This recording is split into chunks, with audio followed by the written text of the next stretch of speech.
I love the region I live in. I think most love their own home. But we've been particularly lucky to live in the most progressive and innovative regions in North America. Do you want to know why? Do you want to know how? Just listen to today's guest. He tells us exactly why and how. He was the chairman of Waterloo Region for over 33 years. And in my opinion, and many others, he is the reason we have been the most successful region in North America. In this episode, you will not only hear from one of the greatest leaders in Canada, you will hear from probably the most humble. I've been extremely lucky to be his friend for over 2 decades, and every time we get together, I am reminded how brilliant this guy is. So please, grab a coffee, ideally an eco coffee, and get a great history lesson on the evolution of our Waterloo region and our community from our good friend, Ken Seiling.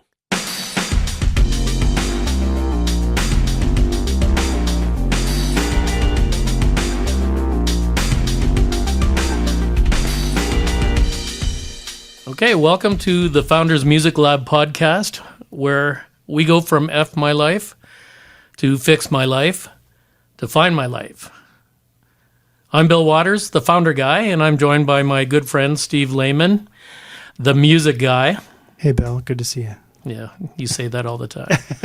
and a great arranger. And a great arranger. The lone arranger. Not ranger, a ranger. Oh, yes. No, yeah, I got it. And my other good friend, Ed Denier, the coffee guy, owner of the Eco Cafe and Echo Coffee. Eco Coffee. Eco, Echo. In Steve's infamous words, hey. Ed's learning from Steve. Yep. Good man. So today, our guest has a museum named after him. He spearheaded and led the development of a massive light rail project that is connecting 2 cities now and will ultimately connect a third. The benefits of which are now being realized and will continue to make significant returns to our region. He's met with the Queen and Prime Ministers and was the chairman of our region for over 33 years. He frequently plays the piano for his local church and is a champion of building community. He's a very good friend of mine, but I'd say his most important accomplishment in life is he's the father of 5 amazing kids and 13 grandkids, and the husband of one of my most favorite people in the world, Catherine. Hi, Catherine. I hope you listen to this, and I miss you. I'd like to welcome my great friend, Ken Seiling. Hey, Ken. It's great to be here with you. Yeah, so glad you made it here. Old times again. Yes, it's great to see you, man. We always we get together once in a while at Ed's Coffee or Cafe in St. Jacobs. Ed's never around. We do that on purpose. That's about right. Yep. I don't even know Bill, actually. What are you guys doing in my Get out of my shop. Why do you guys show up every Tuesday? I still haven't figured that one out. Well, you still let us in. So as has become commonplace in the millions of podcasts that we've done so far, we like to let Ed start the things off and take it away. Well, Ken, welcome. I've seen you across the table several times over the years in different forums, but never had the chance to actually have a conversation. One of the things I like to talk about with people is I have my concept of my little world that you just walked into, and to me this is normal. People look around and go, ooh, look at that, what's this, what's that? If we get a chance to walk through the operation, you can see some of those things. But my curiosity lies in trying to understand the people that come to talk to us, what a day in their life looks like. It's not so much what's your job or where do you live, but I mean, what's a day in the life now, and what was the day in the life when you were head of this organization and you were developing all these things? So a little insight into how your life works. Well, I'd be less than honest if I said it's full these days. It's not as full as I would like it to be. And when you live a busy life for so long, and then suddenly you're on the sidelines, it's tougher. So I've been involved in a number of boards and organizations. Music, I sit on 2 boards that are in choirs and festivals, and United Way, and university and college, and what else have I done? I've just recently I've joined the Drayton board just recently. Drayton Entertainment Board recently, and looking at joining a health organization that asked me to come onto their board. So things keep me busy, but to be perfectly honest, not busy enough. My days used to be very full, and they would be filled with not only political things and meetings and things like that, but I think a big part of the job as being regional chair was being out in the community, getting a feel for the community, getting to know people. And they used to laugh at me because I went to everything, and my friends used to say, well, Ken will go to the opening of a can of tuna.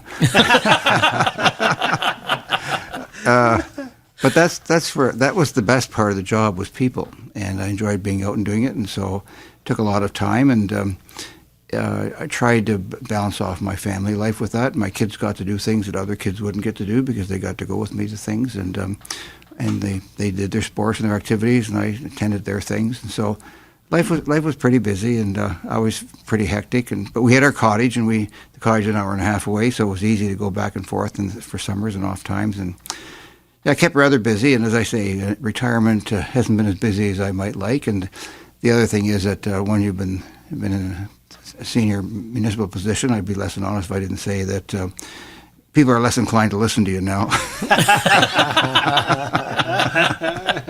Well, I started my life that way. So, but people have been very good to me, and people still come out and talk to me, and I run into people, and they know who I was and what I did, and still talk to me, and I get a lot of comments about what we accomplished while I was at the region, and very proud of what we did during those days. And the other side of my life right now is that the whole political realm, from top to bottom, both in Canada and the United States, is pretty dark these days. So it's trying to remain a little bit more optimistic about what's going on. It is hard at times because you see so much going on that you don't agree with, but you're just one of many people on the street. And all we can do is vote. Yeah. Yeah. But not enough people do that. No, we got to get that back in action. We may have enough. Well, yeah, we're not talking politics anyway. No. Yeah, no, let's not go there. We want to know, actually, we want to know more about Ken, because we always hear about the political side, the municipal side, the government side.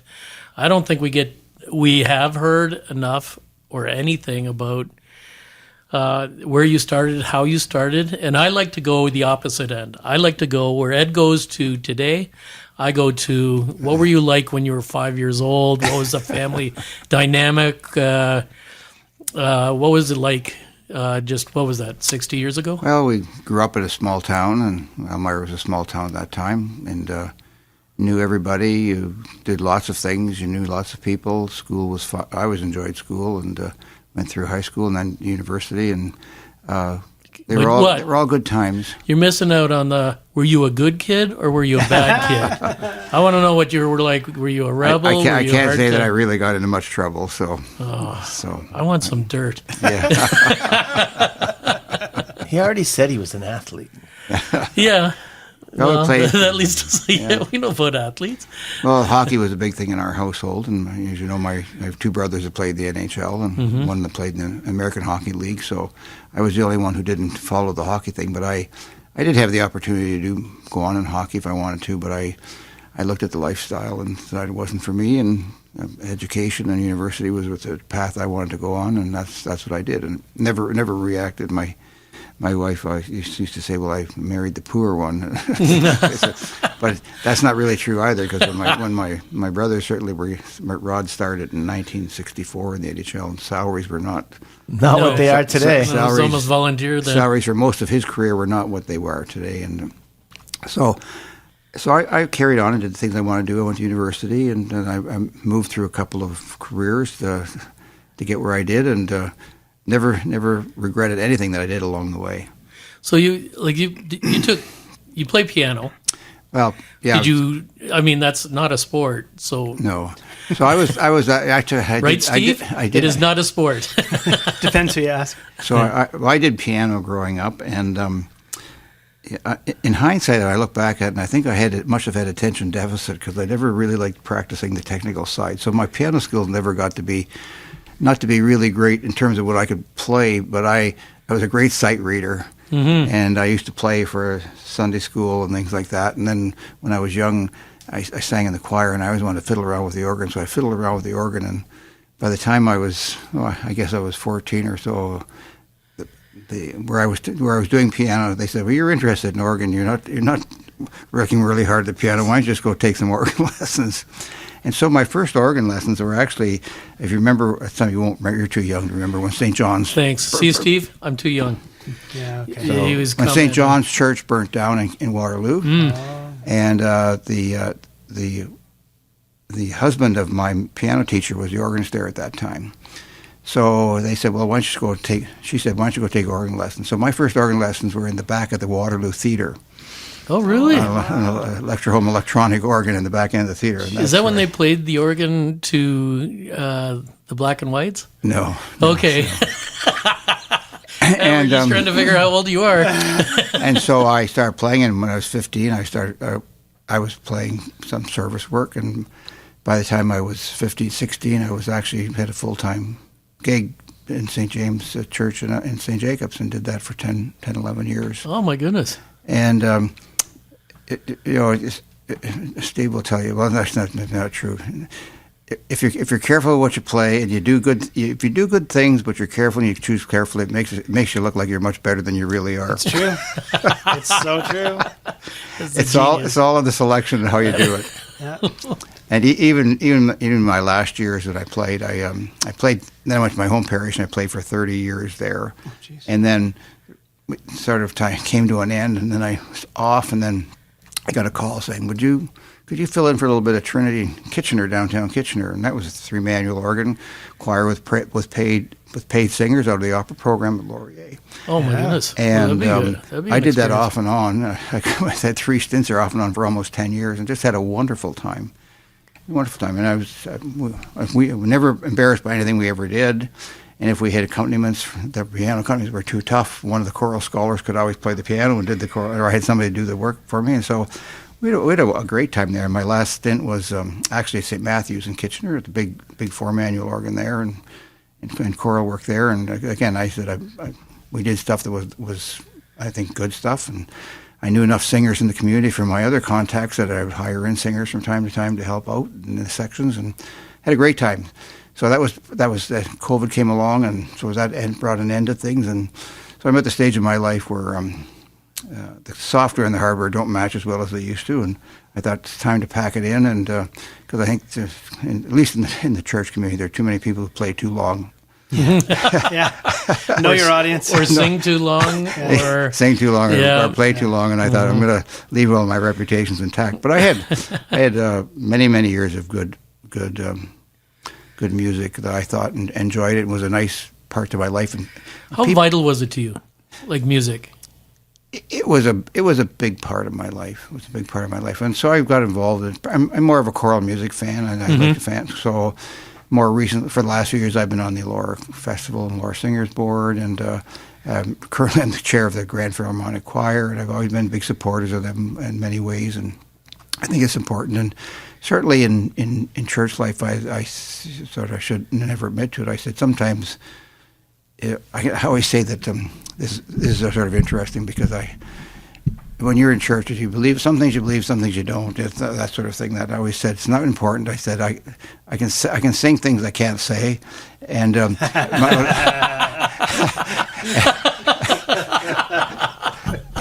one of my very good friends who's actually Jewish, her favorite music are the Bach Passions, and she sings that sort of stuff. And so it was sort of always an interesting challenge because when you're playing, and particularly in the latter years when I was playing at Trinity, you'd have choir members who had different theological bents, and so you'd have to move around and work with them and do sorts of things and what theology they believed in, not believed in. But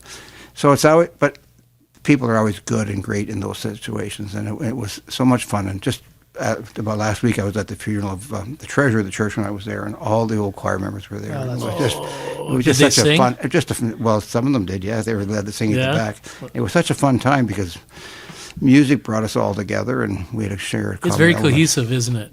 Like it's very community oriented. Very It binds. community-oriented. It brings people Yep. together. It's a challenge at the beginning because you don't know what you're getting until you start practicing and start working with everybody.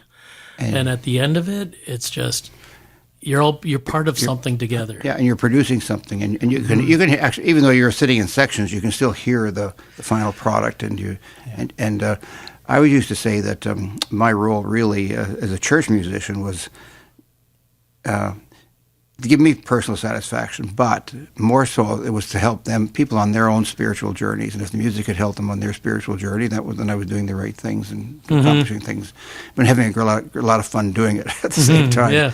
Selfishly enjoying what I was doing. Yeah, and you didn't have to sit in the audience. No, and it was sort of funny because I'm speak telling from tales out of experience. story, but sometimes some sermons didn't do a lot for me, and in the back end where I was playing my own parish, I found a pile of church reports that were going back to the 1920s, and so my great grandparents were in there and everybody else, and so that's cool. so every so often the bishop was a friend of mine. Every so often he'd come to preach, and he'd say, I could always tell whether the sermon was going over or not, whether Ken was reading in the back or not.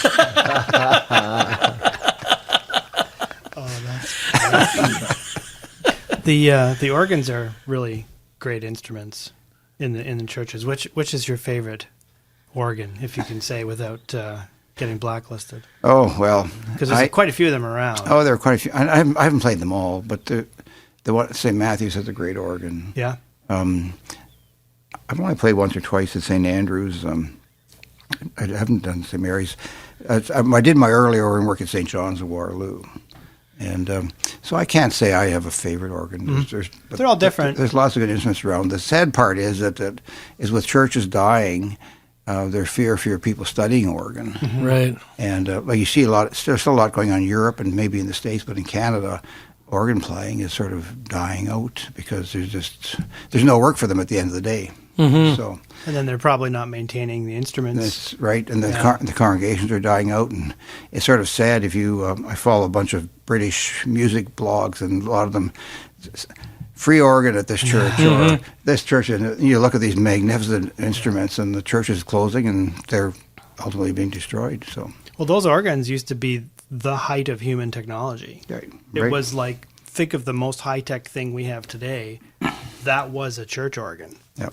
Right. at the time. Boy, For my- the older ones, yeah. My organ got really small. Yeah, that's As right. he holds up his cell Now phone. it's Right. So But when you think of tracker organs and those huge tracker organs, and every pipe is with a wire or a bar that pulls every pipe individually, and Yeah. they're all hooked up.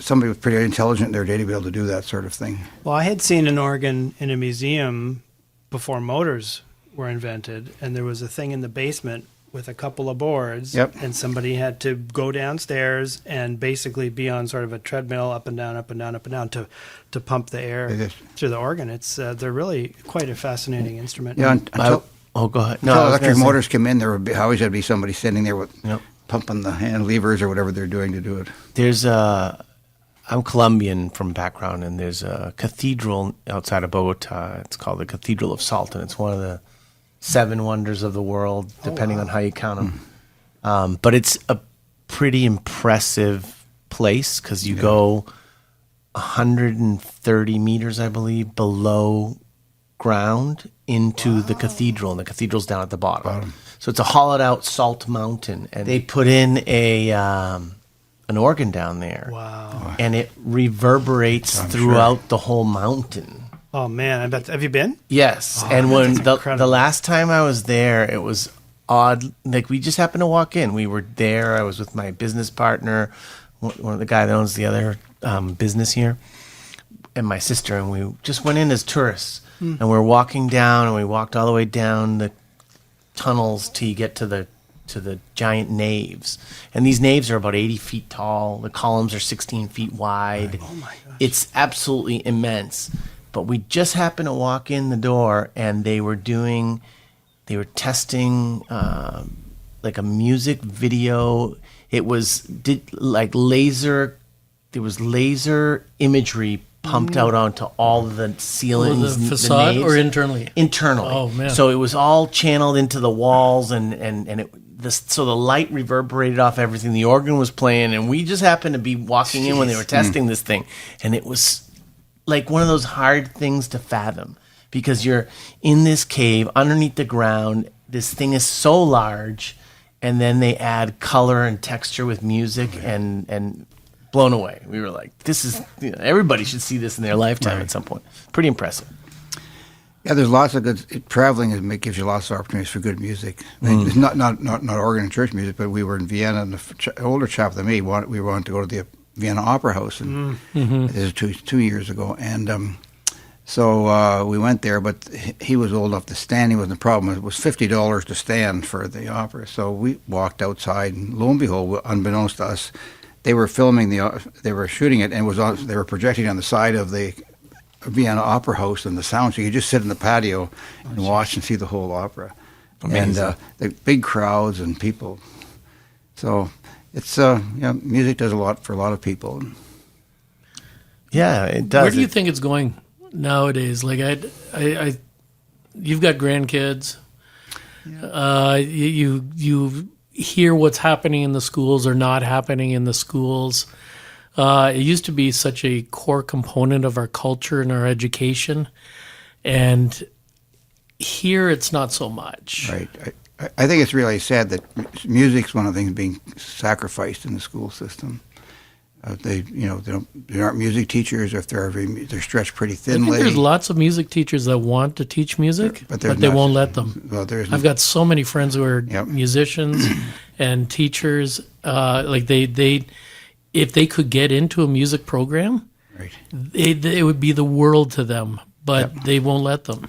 So I happened to talk to one of the people I knew from my Trinity days, and she teaches at KCI, and she was just absolutely thrilled because they're doing their first musical since 2019. Oh, nice. KCI. Oh, wow. Good. Yeah. And but that's We've talked to a few of the people on our podcast so far all talk about their beginnings, and they're not musicians, or they're not or they're one or the other, or they're the influencers, but they all got their start somewhere in musical theater or musical at school. right.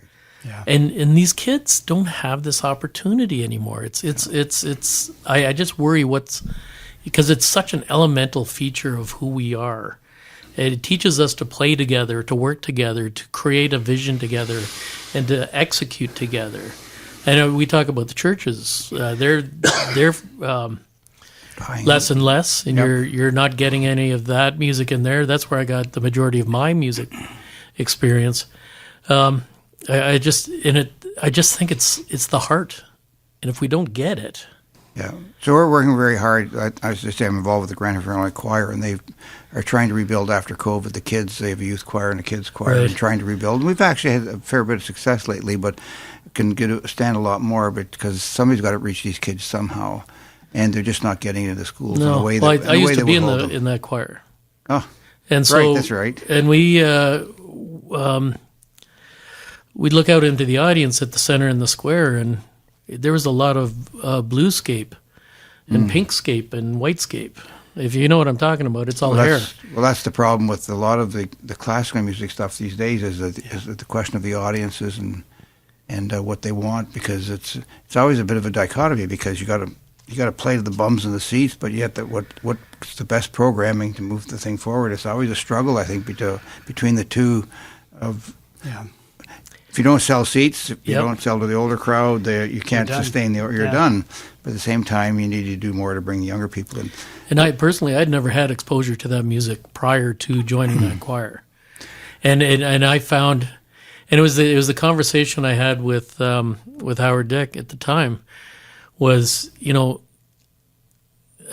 need to bring something into this that's a little more relevant to the younger audiences, but the purity or it was the challenge. It was really a challenge to appease the people who were actually paying for it and who did come out, and it would be such a gamble to try to modify it because you don't know if the younger generation would even appreciate it. I know the symphony tried to do that with rock and roll nights, and I don't know how well that went.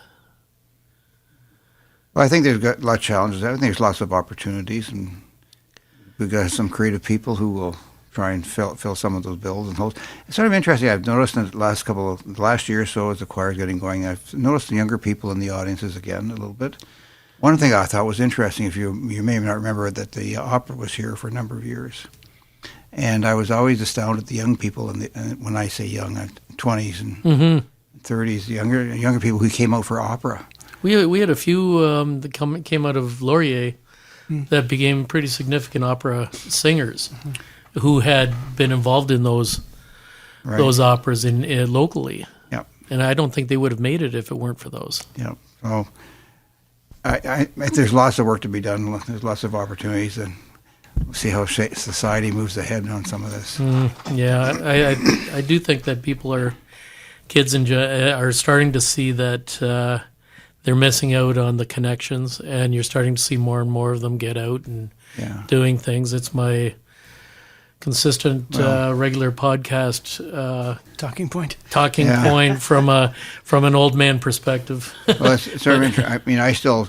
I'm old school, but when they did away with grade 13, they took away, that put so much pressure on kids in the 4 years of high school to cram everything in that they didn't have the time to do some of the things that they would have done in the previous years. So they had to do it in 4 years and get their stuff in. So the that extracurriculars suffered for that. That really hurt extracurriculars in the high school. Point, yeah.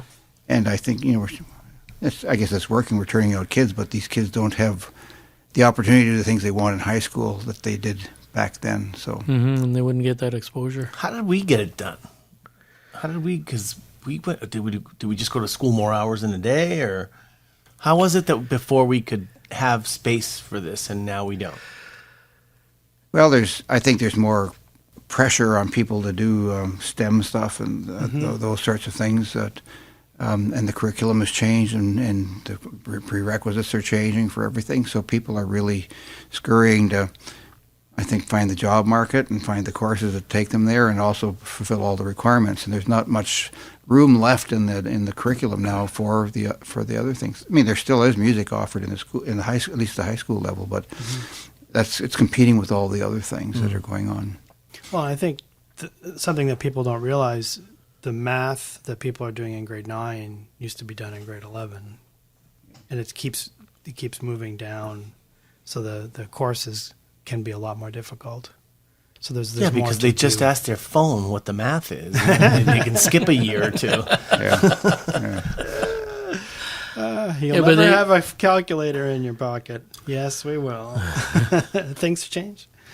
Yeah, it's the anticipation. How do you predict where the industries are going to go for the jobs, and what skills the kids are going to need, and what's going to give them the best advantage? It's a shame though, because you've said it time and again that these are skills that may not be translated directly into the job market or the education fields or whatnot, but they're part of the knitting of the social fabric. They're part of the communication. I mean, one of the things that we suffer with now is isolation because people don't need to go out anymore. We were talking about this the other day. When was the last time, well, maybe, I don't know your lifestyle, but I never have food delivered to me. I go get it. But I see young people, they don't even go outside to get food. They just have it ordered and delivered to them. And so that there's no need to go interact with others. Well, and the other problem right now is with social media and phones, that the kids are on their phone all the time, and they're usually playing games or going back and forth. So their spare time is filled now with. Yeah. As you're a parent, you're trying to track down your kids' iPhone time or trying to keep them down. Yeah. So time that might have been used otherwise is now being consumed by their social media and their iPhone and their phones. And social media and all media, there's such a large volume of media that they consume. We were talking about this with a guest the other day, and back in the day he was talking about one of the things that he loved was being on a bus with hockey players going to games because there was a they watch movies together, they interact together. And now he says it's silence because they're all just in their phones. Mm-hmm. The whole 12 hours or 22 hours to get wherever they're going, they don't talk anymore. Mm-hmm. It's complicated. One of my walking buddies, he's a professor at Laurier, and he's got an 18-year-old that's gone away to school, and he never let his kids have the smartphones, and there was some animosity there for a long time. But when he got to this university and he saw all the kids on their phones, he said to his dad, "These people don't know how to interact. I am so glad you did not let me have a phone all this time." Yeah. He was grateful for it. And now he's flourishing because he knows how to interact with the profs. He knows how to interact with each other. So yeah, it's a good thing. It's a tough thing to parent. Well, it's a pretty sad commentary when you see 3 and 4-year-old kids operating a phone all the time. And they do. When they're shopping, you see them in the car. Yeah, when they fix grandma's phone for them. They're screaming if they don't have access to mom's phone or some other phone. Anyway. I always found it interesting when my son was younger and the internet was out. But how can the internet be out? What do you mean, Dad? What does that mean?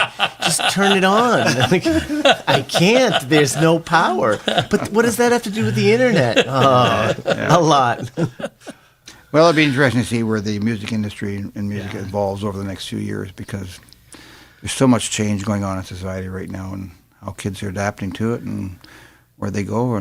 But I think people are looking for human experiences now. I think they're starting to get little tastes of it here and there, and they're craving it more. I know kids are now going back to the malls, not necessarily to shop, but just to find other kids. Mm-hmm. And I said the other day that I just saw a group of kids walking down the street with a bat and a whole bunch of gloves, and I hadn't seen that in years. So I'm holding hope. Yeah, I'm holding hope.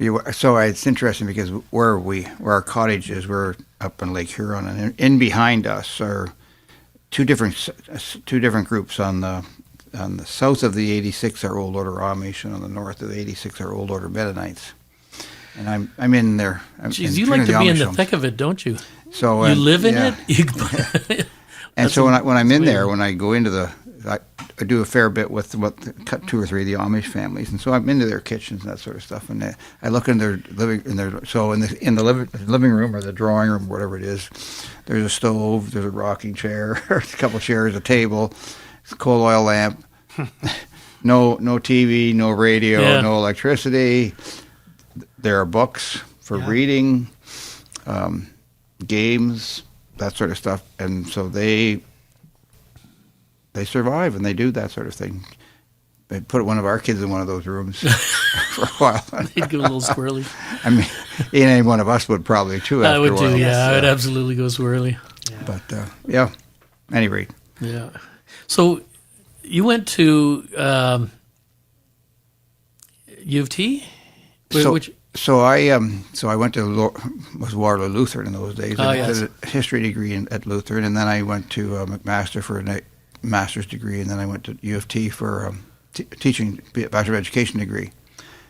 And so I started out my career as a teacher, high school teacher at Waterloo Collegiate. It was sort of interesting. So all my life I wanted to be a teacher, and so when I finished grad school, I had worked quite a bit in government and particularly recreation, that sort of thing. And I debate, well, maybe that's the field I should be in rather than teaching. And so when I finished grad school, it was a very intensive 12-year, at a very conservative grad school, master at those days. And so I thought, should I go to the master, do a public administration, or should I go to College of Education? And they sent me the reading list for the first courses that I got accepted at Queen's for that, and they sent me the reading list, and then I looked at that, and I looked at my bank account, and I thought, I've just spent 12 hard months. I don't have very much money left. I think I'll follow my original plan and go to College of Education. So I ended up teaching for three years, and during that period of time, I'd always said I'd always wanted to maybe try something else as well, and so when I was teaching, teaching WC, I developed a curriculum in local history because my undergraduate thesis had been at Lutheran. You had to do a fourth-year undergraduate thesis. I'd done research and located historic buildings in Bridgeport. Oh, yeah. That's cool. And that was my thesis. And it was sort of interesting because at the time, a lot of the faculty, when I had to defend my thesis, said, well, this isn't really legitimate history. And my faculty advisor spent the whole time, my defense, he defended me for practically the whole hour. I have to tell you that thesis that I wrote in 1968-69 is still used today by historical researchers. I had a woman last year call and said, can we borrow your copies of the thesis? It's in the library, and it gets used because it's all buildings in Bridgeport and historical stuff. Awesome. Probably the only honors history thesis at Waterloo Lutheran and Laurier that seemed being used 50 years later. The nice thing about history is that it really shouldn't change. Yeah. Yeah. It really shouldn't. Well, Donald Trump's tried to change it. Yeah. So, 1984 stuff. Anyway, Yeah. so I did local history, a unit in local history with my grade 10 Canadian history classes. And so I got my bus driver's license. We drove the kids on field trips. And we'd go out and do cemetery studies and building studies and all that sort of stuff. And that sort of thing. I'm sorry, this is a side. Did you know Warren Stout then? Warren's a very good friend of ours. I know he's a very good friend of yours, and I know he does these shun piking tours. Yep. And he's an old what? friend. Yeah. He does shun piking tour. What is It's his it's Shun piking is off-road. It's a term meaning off-road. Shun pikes. Yeah. Never I thought heard you of were the that. linguist. I never heard of that. No, I'd never I heard of speak it 3 languages. until Warren told me about it. Anyway, so one day I saw this ad. They were looking for a curator for the Wellington County Museum, which at that time was just a storefront operation operated by the Women's Institutes down the main street of Elora. And I thought, I'll throw my name in. And I had no museum training, no museum background, just some local history interest. And lo and behold, I got the job. You never know. You never know until you try. You never know until you try. Well, that's one of the things that's happened in society. Generally speaking, more of these things have become lateral entries to almost impossible in most professions now. But back in those days, there was still a possibility for some lateral entry. Mm-hmm. And I also think that there were a lot of farmers on county council who knew my grandfather, who were very active in the farming community and that sort of thing. So anyway, I got the job, and I started at the beginning of July of 1974. And my job was to, if you know the Wellington County Museum, it's the old county poorhouse, built 1873, up between Ferguson and Laura, It's big beautiful. stone. I drive It is by that gorgeous, often, yeah. and I think I want to go check it out. And so it was sitting empty. They'd moved out 2 years prior to that. And so my job was to convert that into a museum. Wow. And so it was a fast curve learning. I ran out and did every Ontario Museum Association training course there was. We visited museums all over the place. I spoke to people, and we opened in July of 1975. Wow. Moved the museum, redid as much as we could at the building, and opened in 75. And it was we were pretty successful and built staff, and I had a lot of support from the county, and it was a direct county operation, and a lot of other people helped, and was able to hire staff, and we got lots of at that time government grants and make work programs were readily available, and things like there was a group called Canada World Youth that brought young people in from Central America basically for a Canadian experience, and I could provide them room and board at the back end of the building in the old residential section. Anyway, bottom line is we studied that, and so I was there from 1974 until I left. When I became regional chair, I left. Talk about a founder experience. So before we skip over that, because that truly is, I mean, we talk about founders and musicians here, and the things that are common to all of them is a lot of it is you're jumping into something that you have no experience or limited experience with, and you were able to take a vision and manage the sort of the beginning, the middle, and the ongoing of it. So I really had no idea what I was doing when I got into it. Most people But don't. exactly. It's funny. I was in a board meeting last night. And we were talking about, what do we do? What do we do now? So I'm on a business association for St. Jacobs, and so it started 10 years ago, and in the beginning, everything was, we need to define what the vision is of the future.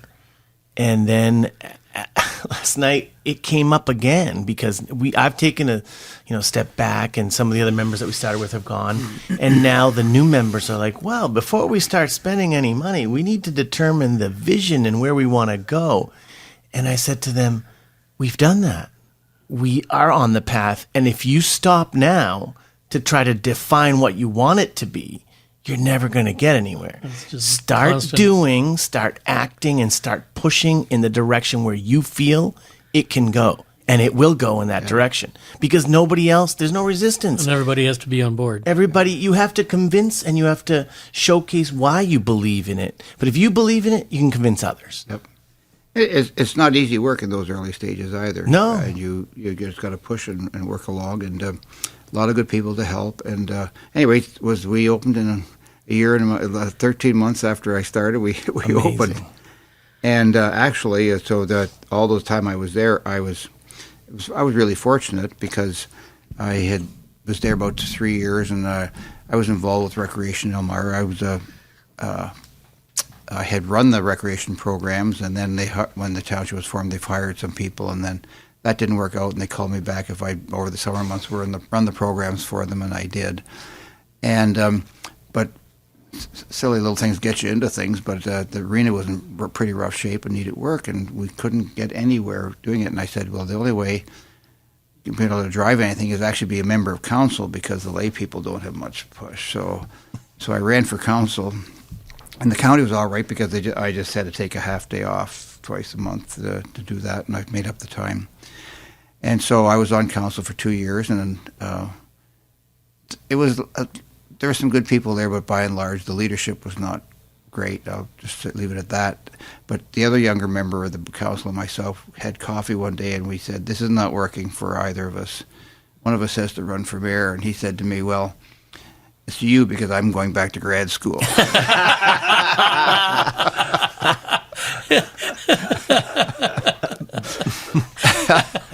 funny. So I ran for mayor and was successful. And the county was very good. And I said to him, look, here's the deal. I said, we're at the stage now. We've been operating. We've been open for three years now, and we're running all with a lot. I have 2 or 3 staff people that I have, but we are running school programs, and we're running on volunteers. And we can't depend on volunteers to do all of this on an ongoing basis. We need somebody to run the school programs. So I said, here's the deal. You let me, you give me. You allow me to be my mayor, because that meant I was a regional councillor, and then I was on a bunch of other boards. I said, I'll give you back half my salary. I'll do the full-time job, and then we'll hire an education worker with my half salary, but I'll still do the full-time job. And they agreed to it. So for 7 years, I was full-time director of the museum. I was the mayor. I was a regional councillor. I was a police board member and chair, Grand River Conservation Authority. I did all those things. So life was never. And there was never a stopping point. How many kids at this point? And playing organ. Yeah, and doing music at the same time. And so it was a fun time in my life. It was really a fun time in my life. Chaotic, fun. Always. So you never had time to get too wound up about things. Sometimes you have too much time, you worry about things too much. Well, you never did, because it was just one movement to another. Yeah. And actually, being politically helped me in my work at Wellington, because they were politicians on that side, and so we could talk politics or what's going on municipally and otherwise. And so it was a great time in my life when we did those a great 7 learning years. experience too. And we were able to do more. In fact, when I left the museum, we had when we converted the building in 1974, 75. We did it as best we could with the money we had available. We put an elevator in, we put some environmental controls in, but still the building was still essentially needed a lot of work. Mm-hmm. So I was able to arrange the funding so that we actually had the funding in place to actually, we emptied the building out and took it right down to its bare bones. Oh, wow. And so The museum? The museum. Yeah, I remember when you did and that. So it took right down to its bare bones. So when I left in 85, we had vacated the building, work had started, so everything was in place for the work to continue. So I came back when they reopened the building. So we got it all the way to where it is today. And the other thing I did do was I was able to start a county archives over there, which was really important because it stopped collections all over the place and brought them. And today, the Wellington County Archives is one of the best municipal archives in Ontario, if not Canada. Oh, wow. And so there's a lot of satisfaction with the things I did there. Yeah. What was that building before it was a It museum? was the poorhouse. It was the county poorhouse. So What does that mean? I don't know what that means. so back in the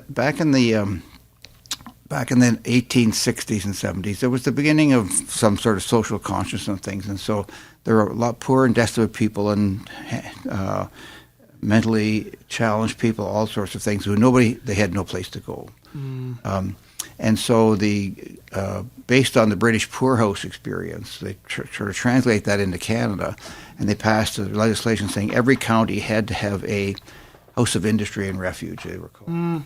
And so the people could be sent in there, and they came in there, and the ones who were able, they actually worked. They actually had farms attached to them. They raised their own, made their own butter, milk, and meat, and that sort of stuff. And the women there, those were able, they canned and did all sorts of things. And so, it was sort of forward looking at the time. In hindsight, it wasn't you want, and so they evolved that over the years into homes for the aged, as we know today.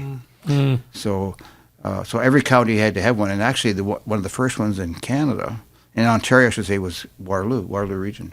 At the very built 1867 was one of the very first in Ontario to be built. Is that still around now?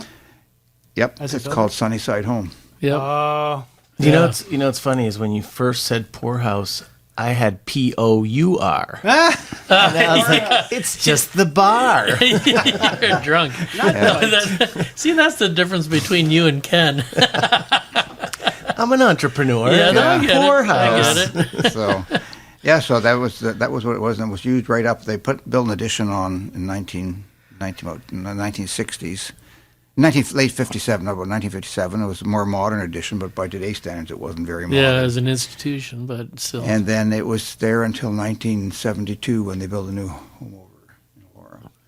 So it was sitting vacant. The question was what to do. I actually had they farmed the property still, and when I went over there, I actually had a farming operation that I had a hired hand, and we had cattle on the property. And, Wow. We had to manage the farm operation.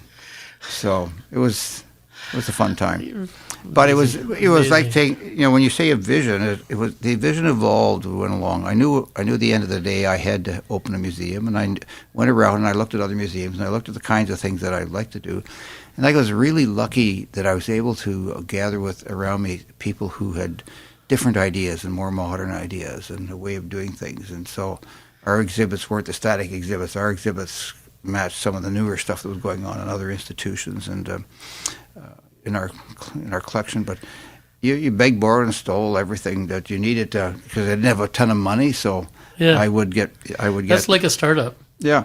Like So, you have a vision and you think as the guy or gal who starts it. But when you start bringing in other people, they bring different perspectives. And you don't have any money, but you're all working together. So in the back wing of the building, for example, there were these porcelain, or I call them sitz baths, or like a table bath, about that deep and So it's set on about legs 12 and inches? back and 12 about 4 inches inches deep. Yeah. Yeah, we don't And have so a video we here, were- so I have to translate. We were. So part of work of museums is conservation work, conserving what you've got, and so you need equipment to do that sort of thing. So we need special things to wash fabrics and papers and things like that. And so I brought these up from the back. What I didn't know, I only found out much later, is our consulting engineers, a number of years later, came back and said they did hospital work, and so they come back and they said, "Can we buy your sinks from the conservation lab?" And I said, "No, we need them." He said, "You know what they are?" They said, "They're autopsy sinks." Oh no! Oh no! And they wanted them for other hospitals they were working on. But they're perfect, absolutely perfect. And so we needed storage units for textiles and papers. And so at the Westmount Plaza, there was I think it was Savette was there Yes. back in the 1960s and 70s. Where Sun Life is. Yeah. Yeah. And they closed all those stores, and they went. So I went, and so, as you remember, when the fabric sections where they had patterns and fabrics, and they had these little cupboards that the thin big drawers, pulled in and out.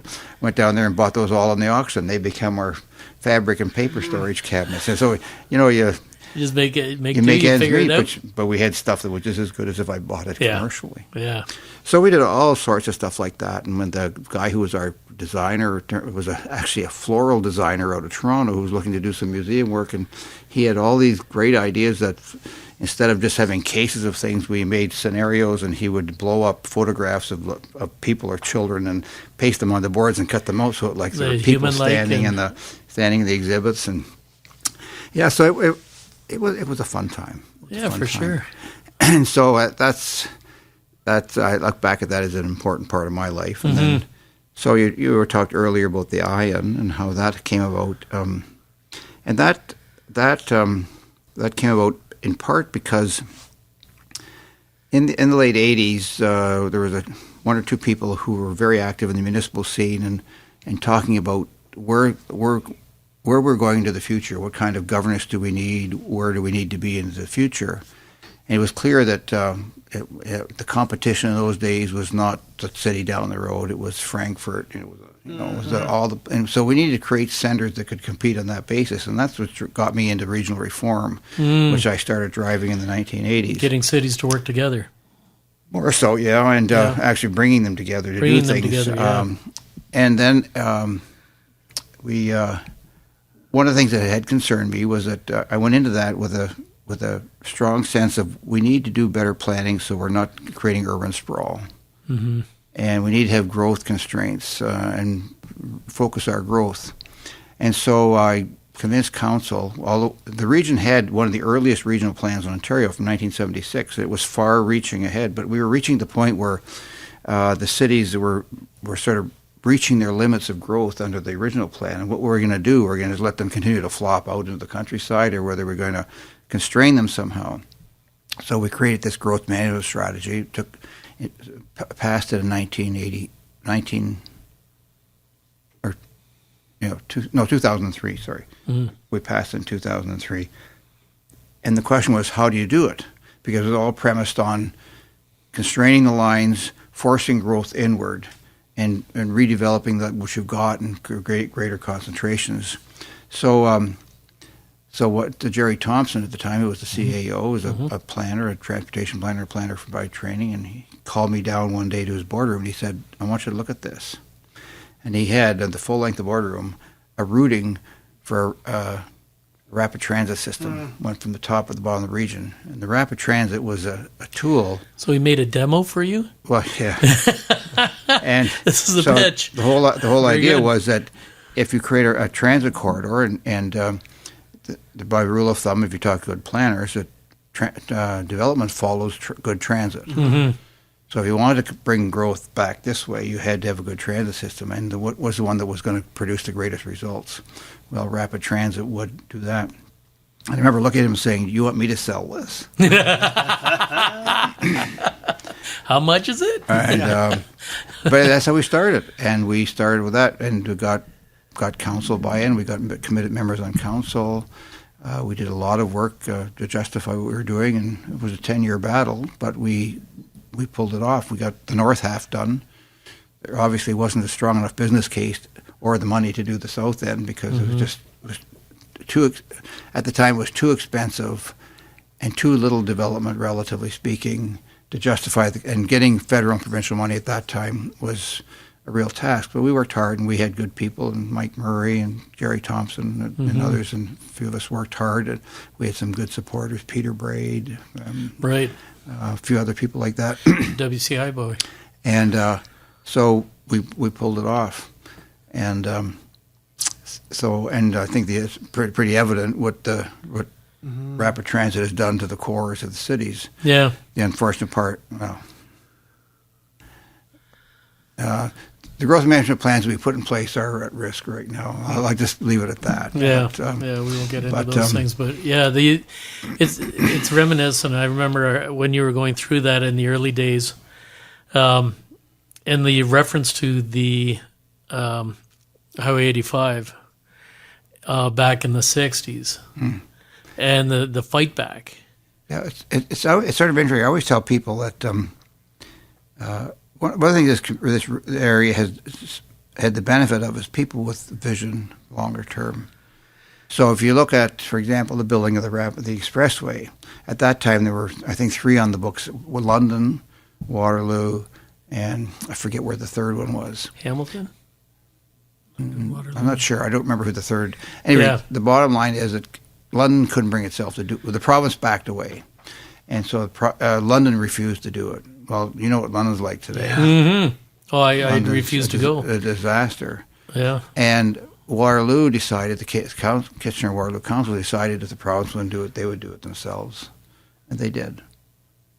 Yeah, ultimately, the province took over some of it after it was all built and done with. But that was just, and the same thing that if we had another hour, I could tell you my thesis about the Germanic influence, the combination of Mennonites and Germanic influence here in terms of utilitarian advancement and doing things, getting things done, and that's very so that the expressway is one I example of reference that. that periodically. I reference it in the podcast. So if you look at the University of Waterloo, for example, that all started when the it was Waterloo College, and they created a faculty of engineering with the college, and then there was the old stodgy Lutheran pastors didn't want to lose control, and so the University of Waterloo split away and went down the road and created the University of Waterloo with all sorts of different policies on intellectual property and things like that, which set the stage. And if you take a look at the plaque at the front of the university, the names on there are probably 3/4 second or third generation German names that had come across and they weren't wealthy people who came here. They were artisans, middle class. They were very practical and very utilitarian. So all of this stuff that you can interpret the history around here. So the tearing down of the Kitchener City Hall, as tragic as it was consistent with their approach to doing things, because there was a new trend in urban development. This was it. And they couldn't let the old City Hall stand in the way because they had to move ahead. If you take a look at the architecture in the north end of the region, compared to Galt, for example, if you take a look at the architecture in the north end of the region, there's not a lot of outstanding architecture in the north end, not at all. No. There's nice stuff down in Cambridge. Yeah. But this German mindset, this utilitarian mindset that came with the Germans said, we're going to be practical. We're not going to be building fancy things. We're going to build what we need, and if we need an addition, we'll build an addition.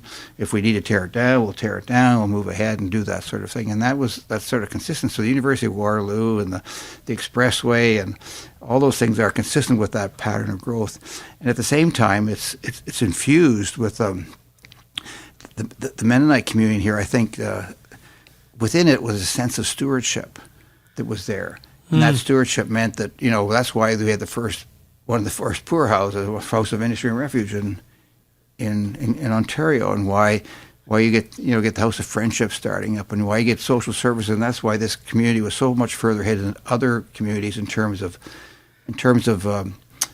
this stewardship and doing social services. Our social service is much more advanced than many other communities, and so you got this blending of this utilitarian move ahead. Progress, innovation, and just to go back to the university thing, is that the reason that the university faculty started was that you had all these businesses in KW who were crying out for engineers, right? In the 50s, because competitively they couldn't keep up. They needed them. They needed them, and so how do you do that? You create a university faculty of engineering. Now it started at Waterloo Lutheran, but it ended up wasn't Waterloo Lutheran, then it was Waterloo College then, but ended up being the University of Waterloo. You talk to many people who come to Waterloo for school. Jesse Rogers talked about this in one of our previous. He's from Sault Ste. Marie. The reason he came here was because of what Waterloo region had. And a lot of the students, I think, that came to this region come here because of that. That innovative mentality, that stewardship, that development, the ability to create and grow, has made this region stand out more so than any others. Yeah. And I hope it continues. Yeah, so it's been a fun community, and so the Ion was just, I think, another stage of that. It was there was I think a sense of stewardship about preserving land and environmental sensitive areas and things like that. So there's that sense of stewardship matched with the need to do economic development and how best to do economic development and manage all that growth. And so people often say that people put in transit systems to do for transit purposes. Our first reason for doing it was for growth management, Right. and transit was a secondary benefit of doing Right. it. So Most people didn't recognize that. no, That's where you got a lot of your pushback. yep, Yeah. yep. But Were you going to say something, Ed? No. I had asked that question long ago as to the why, because, maybe in the beginning it wasn't clear to the public that the urban development aspect of it was the key piece to not allow the urban sprawl. I mean, I remember reading articles later when it came out and going, oh, that makes a whole lot more sense. Because there wasn't the volume of people, at least the neophytes didn't know. yeah, so there were a lot of with this community, and because of the interlinks between the rural and urban stuff, there's a lot of support within the region by and large for the growth management strategy, and I think still is today. Yeah. Again, we won't go down that path of talking about current politics, but I think it's still there. And this unshackling of growth, that's a topic for another day. But I think the thing that you said earlier was key in all of this is it's that we have that special sauce here that's a combination of the Mennonite culture that arrived and founded it, the Germans that came with that build prosperity, mandate, and the combination, the crucible that occurred here with those communities and then developed into education centers, and that it feeds on it, and it creates bigger, more, better. And now, I'm sure back then you didn't realize that the University of Waterloo would be one of the best in the world. Yep. That Waterloo, or Laurier, which we call it now, but Lutheran School is going to be one of the best business schools in the country. So that dynamic was created long ago, and as you said, you hope it continues. It does continue, and it's thanks to. Well, there's a challenge in preservation and progress. Sure. So it's like, do you tear down the buildings and put up more functional buildings? Or do you protect the integrity of what was there before, more for memory and for sustainability? I think from a human perspective, one of the things that we can't afford to lose is that lesson of stewardship. I do fear that the onslaught of money that's come into this region has affected some of that stewardship. I hope it comes back. I hope some of our leaders in the tech side commit to the community. I know some have, but most have not. And that's been my cry of the poor for the last 20 years, is that, I was always involved in hockey and baseball and music and community. We were just talking to the Minor Baseball Association, and there is no support.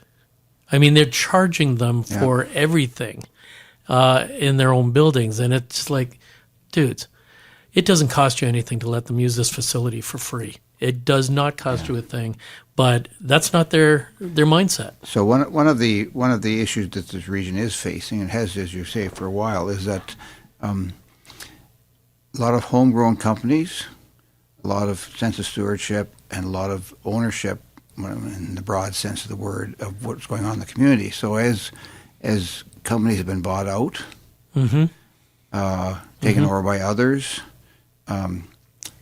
less personal involvement of owners and companies, less in the community, relationship to the community. Relationship with the community, that's gone down. And, everybody thought, boy, the ebb in the high-tech sector, it's going to bring all this sorts of money in the community. But I think for those of us who were watching what was going on in looking for support for things that didn't materialize. There were some. Tim Jackson. There were some, those guys. Yeah, there were some. There's some, or if they're some were general, but more often some of the high tech people, they have a short time frame, and so their value is in the short time frame. It's led by VCs and money. And so they want to do that. And also, or they had a particular interest. They weren't prepared to support general support. It had to be what they were interested in personally. So that has really hurt this community. It's the fact that United Way in this community is really sort of standstill. It's without losing the factory bases and the lack of general big consumers and big contributors.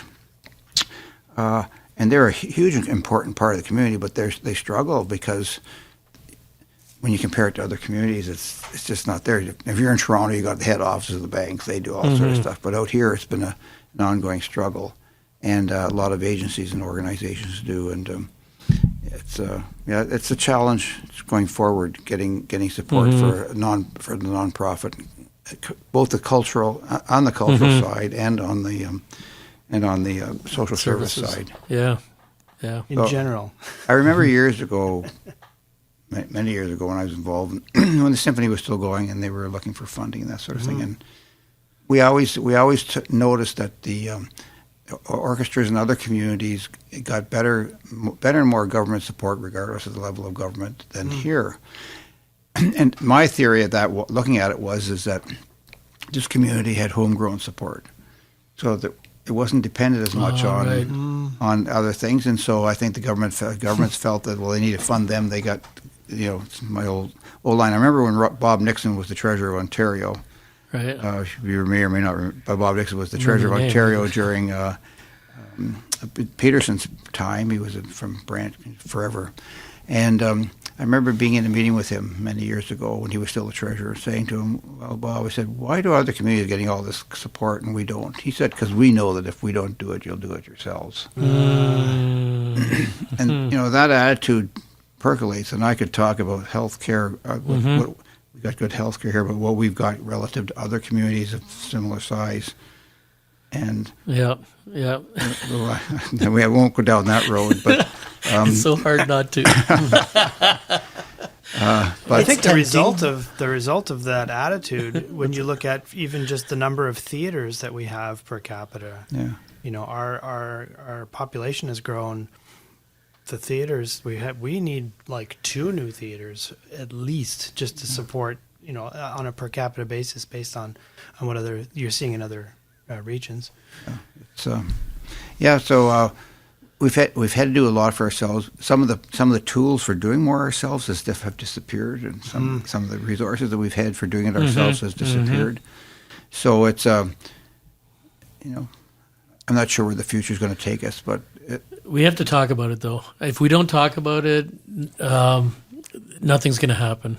I mean, part of this podcast is try to bring back a community for founders, new business builders, but also a community that's not just tech.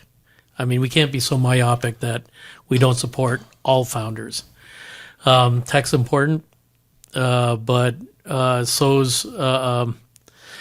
is a baker, and so is a butcher, and so is there's a lot of stuff that needs to be supported.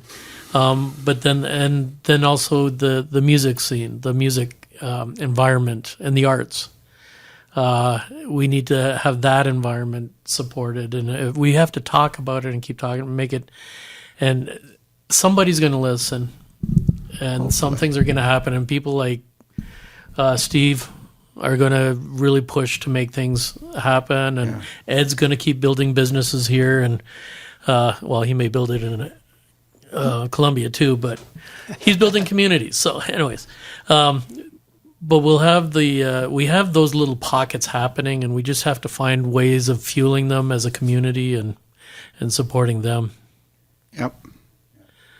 Well, it's I think back to my time there, and I used to get all these pleas particularly from the tech sector, saying, "Well, you got to fund more cultural stuff so we can hire people who come here to work." And then we turn around and say, "Okay, What are you doing? Where's your contribution to this? Wow. Well, we'll put it in our own building, and we'll manage it and control it ourselves. We'll let the big guys do it. It's been a bit of a disappointment, but maybe if they mature and move along, maybe things will change. Yes, the little tech children. Yeah, I have more recently had to deal with, I've had the fortune of dealing with a gentleman who's born and raised here and is involved with a very, very successful business, and he has that sense of stewardship both for social services and the arts, and in fact he's largely responsible for some groups sort of surviving these days, but they're far few and in between. Mm-hmm. Yeah. Not enough of them. No, there's not. And yeah, and you talked about the short term.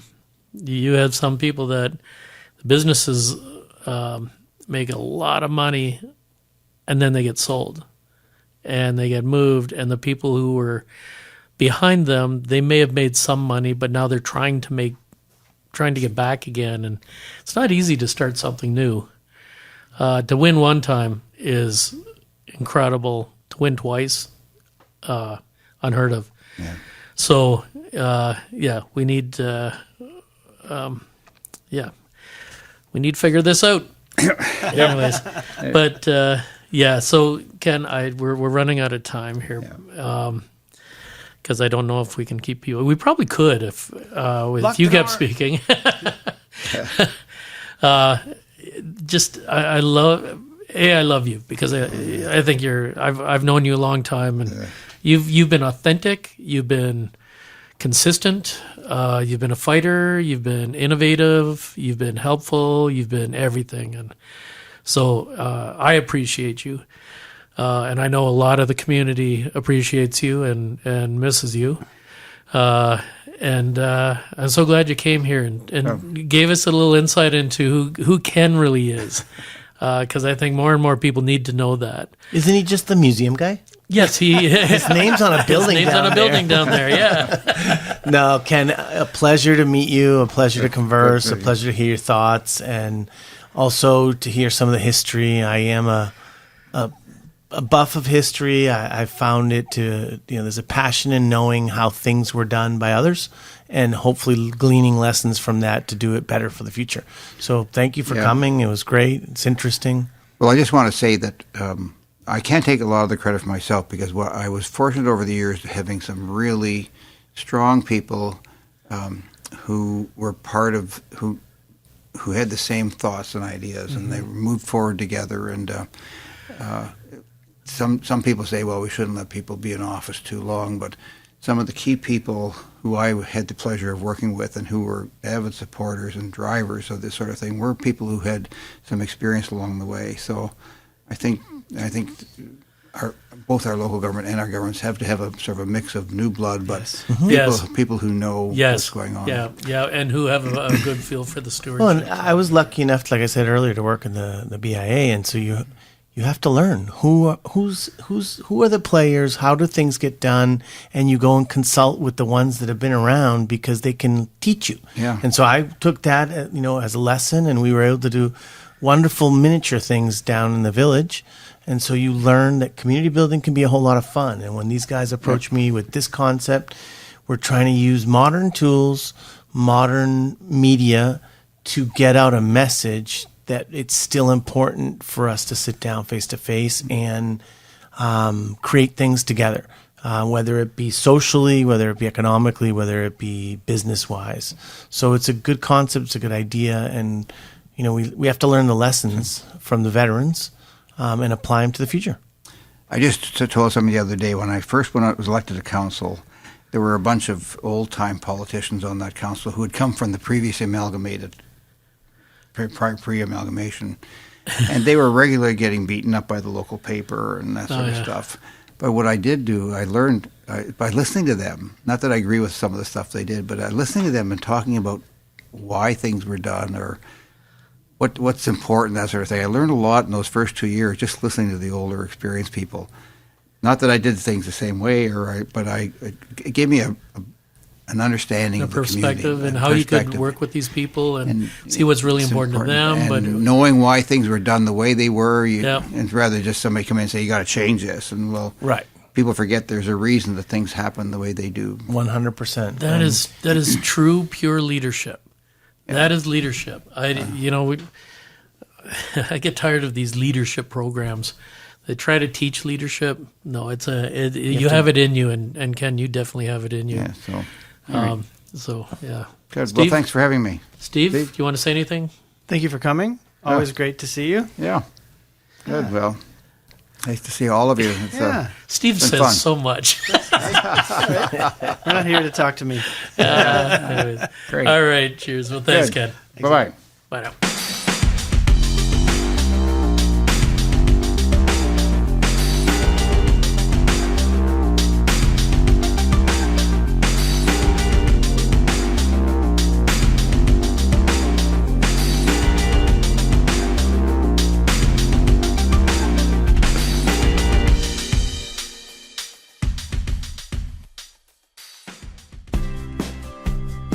Forget what you think you know about Colombian coffee.